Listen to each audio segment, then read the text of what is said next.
সুপ্রিয় দর্শক, আসসালামু আলাইকুম। যে যেখানে আছেন আশা করি সবাই ভালো আছেন, সুস্থ আছেন।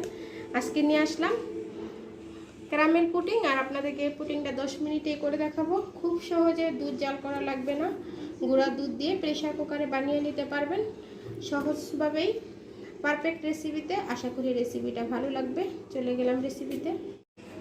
আজকে ডিনার সেটের কাপ ম্যাপে আপনাদেরকে করে দেখাবো পুডিং, আর দুধ জাল করার ঝামেলা ছাড়াই। এই যে ডিনার সেটের কাপের আমি 1 কাপ গুঁড়ো দুধ নিয়েছি, আর ওই কাপ দিয়েই 1 কাপ চিনি নিয়েছি।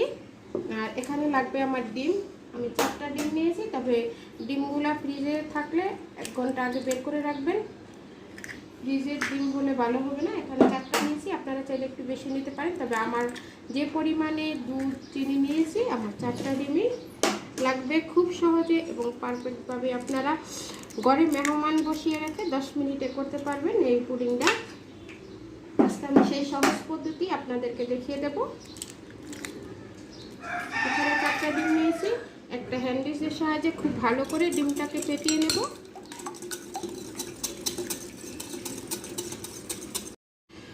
ডিমটা খুব ভালো করে ফেটে নিয়েছি। এখন এখানে অ্যাড করে দেব ওই যে বললাম ডিনার সেটের কাপ দিয়ে 1 কাপ চিনি। তবে আপনারা মিষ্টির পরিমাণ বেশি খাইতে চাইলে বাড়িয়ে দিতে পারেন। আমি যতটুকু পরিমাণে নিয়েছি তাতে 1 কাপ চিনি যথেষ্ট। আপনারা চাইলে বেশিও নিতে পারেন। এখন চিনিটাকে খুব ভালো করে এটার সাথে বিট করে নিতে। ডিমের সাথে চিনিটাকে খুব ভালো করে মিশিয়ে নিয়েছি হ্যান্ড উইক্সের সাহায্যে, দেখতেই পাচ্ছেন, দেখেই বোঝা যাচ্ছে। এখন এখানে আমি ওই ডিনার সেট দিয়েই 1 কাপ গুঁড়া দুধ দিয়ে দিলাম। এখানে ফুল ক্রিম দুধ ব্যবহার করেছি, অবশ্যই ফুল ক্রিম দুধটা ব্যবহার করবেন। দিয়ে হ্যান্ড উইক্সের সাহায্যে খুব ভালো করে ডিমের সাথে গুঁড়া দুধটাকে মিশিয়ে নেবেন। গুঁড়া দুধটাকেও খুব ভালো করে মিশিয়ে নিয়েছি। এখন এটার ঘনত্বটা দেখে বুঝতে পারছেন। এখন আমি যেই কাপ দিয়ে গুঁড়া দুধ দিয়েছি ওই কাপ দিয়ে আমি আগে থেকে জাল করে রাখা 1 কাপ লিকুইড মিল্ক দিয়ে দিলাম। দেখতে পাচ্ছেন এই ডিনার সেটের কাপ দিয়ে আমি সব কিছু কিন্তু সেম কাপ দিয়েই মেপে দিয়েছি, দেখে বুঝতে পারছেন। এখন ভালো করে মিশিয়ে নেব। তবে এখানে যাতে ডিমের গন্ধটা না আসে এজন্য ফ্লেভারের জন্য দিয়ে দিলাম ভ্যানিলা এসেন্স। 1/2 টেবিল চামচ ভ্যানিলা এসেন্স দিয়ে দিছি। তবে এটা যদি আপনাদের হাতের কাছে না থাকে স্কিপ করতে পারেন। তাহলে আপনারা যখন পুডিংটা বানাবেন, পুডিংটা দমে দেওয়ার আগে উপরে একটা এলাচ আর 1 টুকরা দারচিনি দিয়ে দিবেন। যখন পুডিংটা হয়ে যাবে তখন উপরে থেকে উঠিয়ে নেবেন, দেখবেন খুব ভালো একটা ফ্লেভার আসবে। মেশানো হয়ে গেছে। আপনারা চাইলে এই কাজটা ব্লেন্ডারও করতে পারেন, তবে আমি হ্যান্ড উইক্সের মাধ্যমে আপনাদেরকে করে দেখালাম। যাদের ব্লেন্ডার নেই তারা এভাবে করতে পারবেন। এটার কাজ শেষ। এখন আমি চলে যাব যেই পাত্রে পুডিংটা সেট করব ওই পাত্রে ক্যারামেল বানানো। যেই হাঁড়িতে আমি ক্যারামেলটা রেডি করব ওই হাঁড়িতে দিয়ে দিলাম 2 টেবিল চামচ চিনি। যেহেতু আমি ওখানে চিনিটা বেশি দিয়েছি তাই এখানে আমি কম করে চিনিটা দিয়েছি। আর অপেক্ষা করব মিডিয়ামে রেখে চুলাটা ক্যারামেলটা সেট হওয়া পর্যন্ত। যদি আপনারা ক্যারামেলের পরিমাণটা বেশি দিতে চান তাহলে চিনি আরেকটু বাড়িয়ে দিবেন, আর 1 টেবিল চামচ চিনি দিবেন। তবে আমার ছেলে মেয়ে একটু ক্যারামেল খুব কম পছন্দ করে তাই আমি একটু পরিমাণে কম নিয়েছি। দেখতেই পাচ্ছেন ক্যারামেলটা হয়ে আসছে। এর থেকে বেশি যদি চুলায় রাখেন, এখন চুলাটা বন্ধ করে দিতে হবে। এখন ওই পাত্রে আমি সেই ডিম আর দুধ যে ফেটিয়ে নিয়েছিলাম ওইটা দিয়ে দিলাম। আপনারা চাইলে একটু চেলেও নিতে পারেন, তবে চালার কোনো প্রয়োজন নেই, কারণ এখানে আমি গরম দুধ ব্যবহার করি নাই, সবগুলাই নর্মাল ব্যবহার করেছি।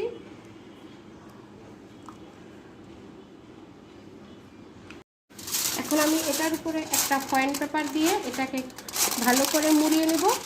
তবে আপনারা চাইলে ফয়েল পেপার হাতের কাছে না থাকলে যদি ঢাকনা থাকে ঢাকনা দিয়ে মুড়িয়ে দিতে পারেন। আমি এটা দিয়ে মুড়িয়ে দিব, কারণ এটা আমি প্রেসার কুকারে করব। 10 মিনিটে পুডিংটা বানাবো। ওই যে বললাম মেহমান ঘরে রেখে কীভাবে 10 মিনিটে আপনারা পুডিংটা বানাবেন সেই রেসিপিটাই আমি আজকে আপনাদের সাথে শেয়ার করব। দেখতে পাচ্ছেন ফয়েল পেপার দিয়ে মুড়িয়ে নিয়েছি। এখন এটা আমি কুকারে দিয়ে দিব। এখানে আমি একটা বড় সাইজের প্রেসার কুকার নিয়েছি, আর কুকারে দিয়ে দিব আমি অল্প পানি ব্যবহার করতে হবে এখানে।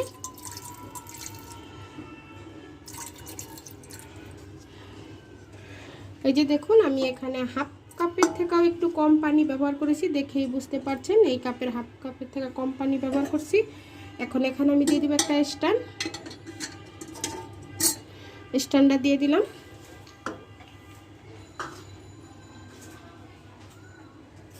এখন আমি দিয়ে দিব সেই ফয়েল পেপারে মুড়িয়ে রাখা সেই আমার পুডিংয়ের হাঁড়িটা। এই যে বসিয়ে দিয়েছি, দেখতে পাচ্ছেন। এখন আমি প্রেসার কুকারের ঢাকনাটা বন্ধ করে, যদি আপনারা একটুকু নরম খেতে পছন্দ করেন পুডিংটা, তাহলে আপনারা 2টা সিটি দিবেন। আর যদি একটু হার্ড খেতে পছন্দ করেন, শক্ত, তাহলে 3টা সিটি দিবেন। এখন আমি ঢাকনাটা বন্ধ করে প্রেসার কুকারে 3টা সিটি দিয়ে নেব।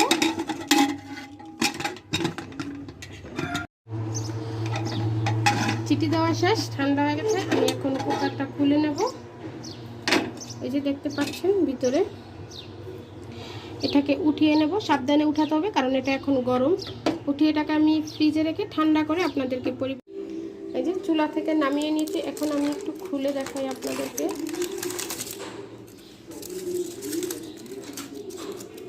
দেখেই বুঝতে পারবেন মাশাআল্লাহ কত সুন্দর হয়েছে।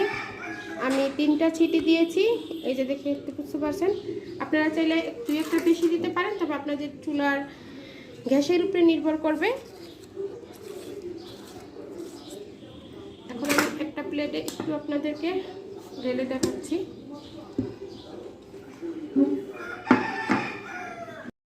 এই যে প্লেটে ঢেলে নিয়েছি, দেখেই বুঝতে পারছেন কতটা সুন্দর হয়েছে, লোভনীয় হয়েছে। আশা করি আপনাদের কাছেও ভালো লাগবে। এভাবে আপনারা বাসায় মেহমান আসলে মেহমান বাসায় রেখেও প্রেসার কুকারে পুডিংটা বানিয়ে নিতে পারবেন, কোনো সমস্যা নেই। আর একটু কেটে দেখাই আমি আপনাদেরকে।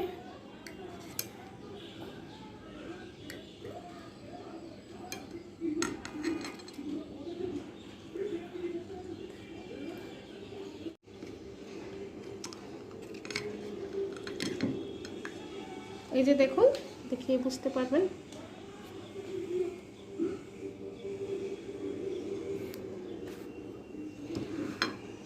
খুব সহজ রেসিপিতে আপনাদেরকে দেখিয়ে দিলাম। আশা করি রেসিপি ভালো লাগবে।